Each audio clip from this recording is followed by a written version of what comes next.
Hey y'all, emergency player here. Taking your first steps is always difficult. And when I did mine, I fell down the stairs in the Philippines. Oh, that's why I'm like that. But eventually you'll take your second step, then third, fourth, fifth, and 13 years later, you'll find yourself running in last place for a 5K in cross country because your school ran out of PE classes to place you in. But that first step is always going to be the one that got you there. My first steps into game development didn't happen until I got into college. I've always edged the idea of making my own games, but never fully committed to the idea.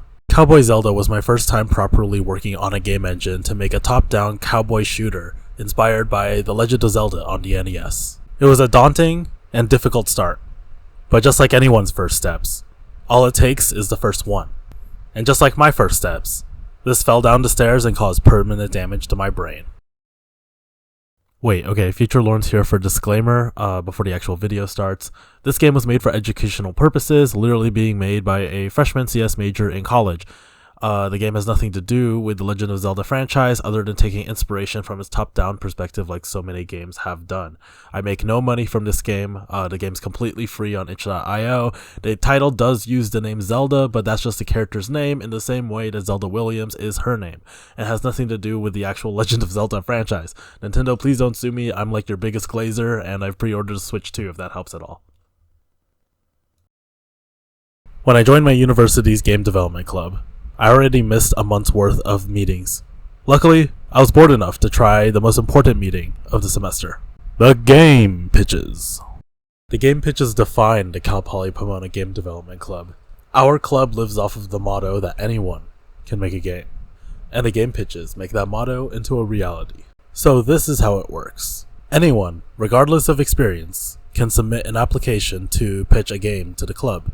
On pitch day, everyone who applied will present their game idea to the club. They'll talk about what the game is about and who they're looking for. What is the minimum viable product? Everyone else will have the opportunity to join the game that interests them most. These teams will have the semester to work on the game's minimum viable product, or MVP. At the end of the semester, an event will be hosted for the teams to show off their work throughout that semester. So how is the Cowboy Zelda pitch?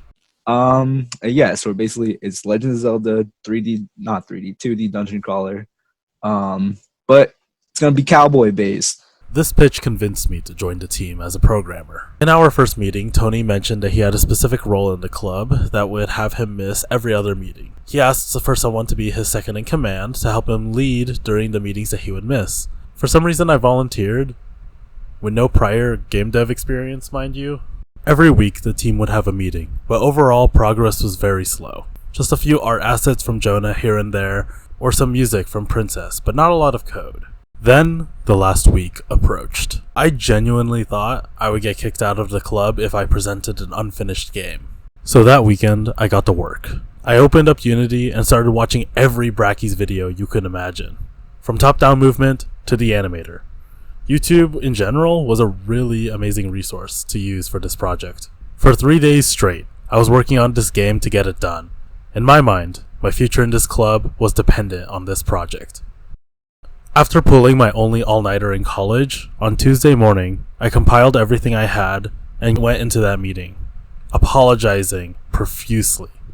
Then the president at the time was like, "Bro, you didn't have to, finish the game." Little did I know, the president herself pitched a game and didn't finish it either. So then I presented the game, realizing that it was not that serious. But even though it wasn't perfect, I was proud of what I had. So what did this game even have? Just like the pitch, the game is a top-down NES Zelda style game, but with a cowboy. You shoot in the direction of where your character moves, but this time with a 360 direction. And each bullet is one shot, one kill. Because I didn't know how to code a health system. There are 3 enemy types. The skeletons, enemies that walk towards you and shoot projectiles at you. The bird, which moves around randomly until you enter its range, and then it dives at you. And Train Man, which was a concept I had when I made a game in Scratch and tried to make a Rivals of Aether character but gave up. He just shoots a shit ton of bullets at you. In terms of maps, there are 4 main maps and 1 secret map. There's the opening desert, then we have 2 caves/mines, and then finally, the final desert, which features a bar. The secret map is this red area for me to vent when I was making the game. Without looking at the problems, this game was very simple and functions as a very slow position-based top-down shooter, where you need to time your positioning and shots very carefully to eliminate enemies and move closer to the objective. Now, what were the problems? The problems can be split up into two sections: poor game design decisions and bugs. In terms of poor game design decisions, there were a few. Let's talk about hitboxes. So in Cowboy Zelda, the enemy hitboxes are smaller than the art itself, because for some reason I thought I should artificially add challenge. Making these hitboxes smaller than what you see on screen is literally the opposite of what you should be doing in a single player game.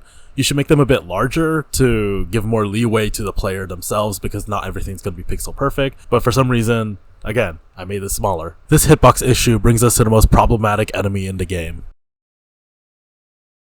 Because the bird itself was already so small and fast, being 3 times faster than the player, its hitbox being smaller made the bird notoriously difficult to kill.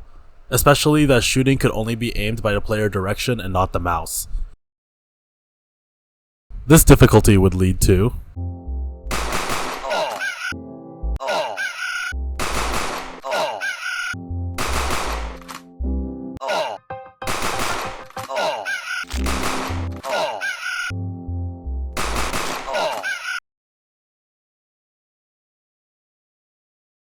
the Train Man boss fight was also a very problematic design decision. It was just a skeleton code, but the firing rate was insane for the bullets. It would create this line of bullets that would head towards you. Now the problem is where Train Man is positioned.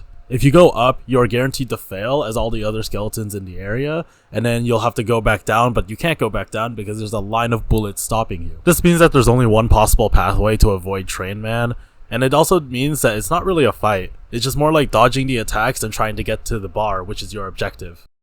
But now let's focus on bugs. There's one major bug that defines Cowboy Zelda, and that is the bullet soft lock. So remember how I said this? And each bullet is one shot, one kill, because I didn't know how to code a health system. So that works because any bullet script can destroy any other object on impact, and that leads to scenarios like this.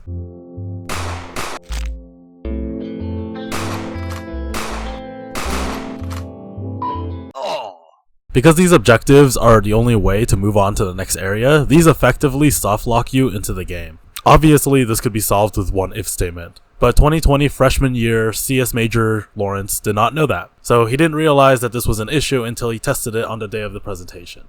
This bug became one of the funniest moments in the club and also defined my game. It was rough, but I got a lot of encouragement from older members of the club when they realized this was my first one, and also that I had no prior experience, which was very helpful for me to accept the fact that this game was okay. So after finishing this game, what did I learn? In terms of skills, I learned a lot of Unity, C#, and most importantly GitHub. I think Git was the most important thing here, and it definitely carried me throughout the rest of college and into my professional career. In terms of game design, there's a lot that I learned. This gave me a newfound appreciation for game development. Definitely isn't easy. The amount of effort that I placed into this game just to make a below average experience was insane. But what's important is that I learned that it was doable. And this was a very important first step that I took for my long game dev journey ahead. This is a smaller side note, but 2 years after creating this game, my friend Jordan, who was also a member of the game development club, took the source code of Cowboy Zelda and then crafted a deluxe version of the game, where it fixed all of the problems of the original Cowboy Zelda and even added quality of life improvements like mouse aiming and a jump to avoid certain enemies. Granted, when we played this rendition of the game, we both agreed that it took away the charm and the magic of the original, which focused on slow positioning and the jankiness that gave it that very special and unique charm. I'll be completely honest, I have not played this game in over 3 years, so when I started working on the game dev journey video, I was low-key dreading playing the game again, because I only remembered how much of a failure it was. But to my surprise, replaying this game gave me a new appreciation for it and let me see things from a different perspective. Then I thought, what if I remade the game? Now I haven't done this remake yet, but some of these design decisions were also inspired by another game that I would eventually work on, but I really do think that taking elements of what makes this game unique, such as the slow position-based top-down shooting elements, and combining them with modern controls, there is really something special here. But all of that is definitely something I would like to try down the road, but I'll get to that when I get there. This game was a lot of firsts for me. First time in Unity, first time coding, and first time making a game. But without the time that I invested into this game, I wouldn't have gone down the path that I went on. This experience laid down the foundation for my first game project that I would lead the following semester. And yeah, this game isn't objectively good by any metric or standard. But just like my first steps, sometimes you just need to fall down the stairs in the Philippines. Ha! You thought I was gonna fall down the stairs again. I'm not that. Baby, lock them doors and turn the lights down low. Put some music on that's soft and slow. Baby, we ain't got no place to go. I hope you understand. I've been thinking about this all day long. Never felt a feeling quite this strong. I can't believe how much it turns me on just to be your man. Where am I? There's no hurry, don't you worry. We can take our time. Come a little closer, let's go over what I had in mind. Baby, lock them doors and turn